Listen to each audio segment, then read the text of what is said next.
Isang mapagpalang umaga na naman sa ating lahat mga beng-beng. Napakalamig ng hangin. Paskong Pasko na po. So, Merry Christmas sa ating mga beng-beng dyan.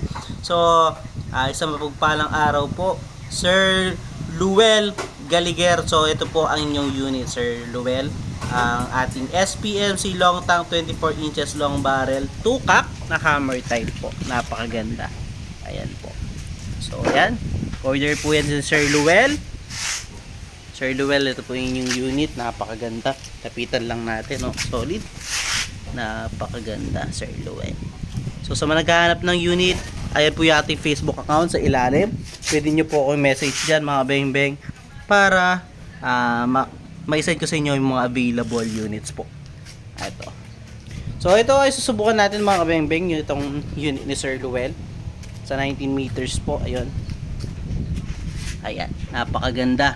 Sir Luel. So, subukan natin ngayon to. So, specs po pala nito, naka 10 inches silencer, 24 inches long barrel, 20 to 30 shots long tank.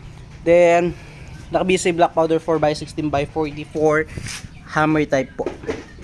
Sa mga nagtatanong paano lagyan ng bala yan, dito po siya, siniswing siya.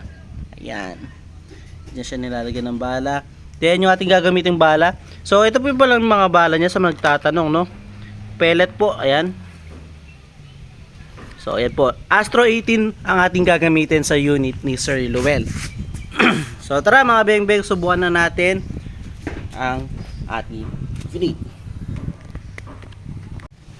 So, ito na po. Nailagay na natin ang ating side cam, Sir Luel.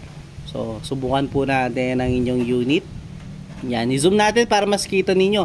So, sa mga naghanap ng side cam, meron po tayo available mga beng-beng. So, ayan, napakalinaw ng ating mga side cam.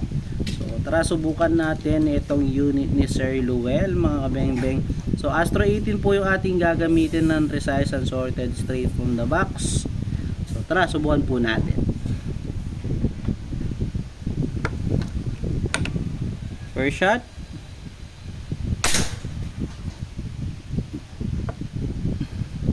Second shot.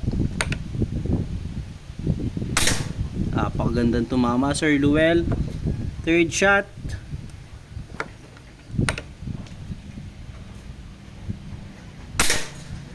Fourth shot, pang-apat.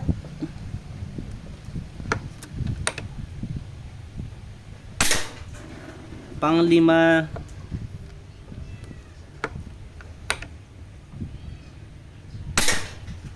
Pang-anim.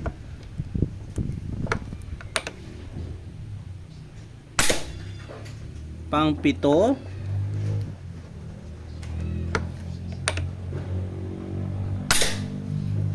Pang-walo.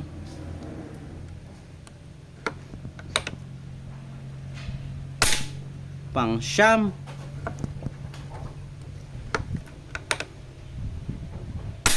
At pang-sampu. Napakagandang tumama mga beng-beng. Ayan po, one hole. Ayan. So tara, palapitan natin yung ating utol para makita niyo kung gaano lang kaliit yung naging groupings niyan. Ayan po, pasok yung kanyang pinakamaliit na daliri, Sir Luel Galiger. Ayan, napakaganda. So tara, lapitan po natin Sir Luel. Ayan po. Sir Luel, ito po ang yung unit. So, ayan. Napakaganda. Sir Luel, gawin natin, nakalimutan ko lagyan ng ano ito eh.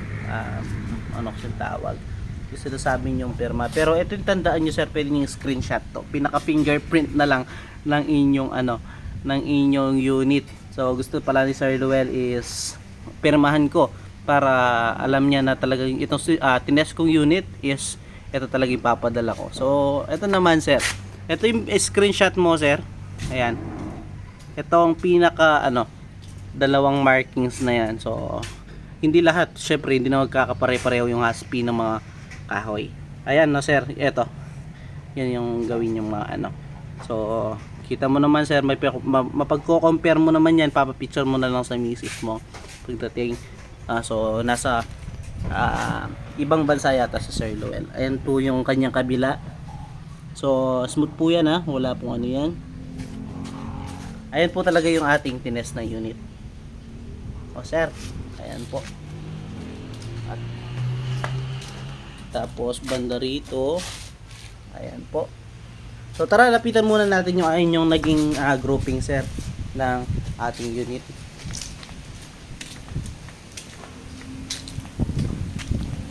Ayan po. So 10 shots sir. 1 hole siya, pinakamaliit na daliri ko. Ayan, Sir Luel, okay na okay po. So salamat po Sir Luel.